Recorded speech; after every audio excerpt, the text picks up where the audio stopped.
প্রাণ লিচি ড্রিঙ্কস প্রবাসের সংবাদ। ইতালি, মালয়েশিয়া, কাতার, জেদ্দা ও দাম্মাম প্রতিনিধির পাঠানো তথ্যচিত্রে প্রবাসের সংবাদ জানাচ্ছেন মিজানুর রহমান। পবিত্র রমজানে আরটিভিতে প্রচার হতে যাওয়া ইফতার বিষয়ক অনুষ্ঠান মরুর বুকে ইফতার এর পর্ব ধারণ উপলক্ষে কাতার প্রবাসী ও দর্শক ফোরামের সঙ্গে মতবিনিময় সভা অনুষ্ঠিত হয়েছে।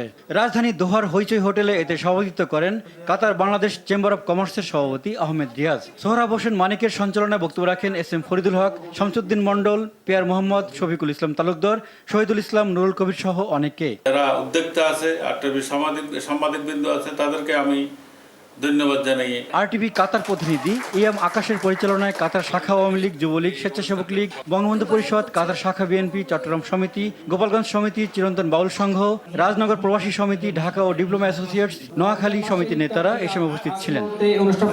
সৌদি আরবের প্রবাসী বাংলাদেশিদের ডিজিটাল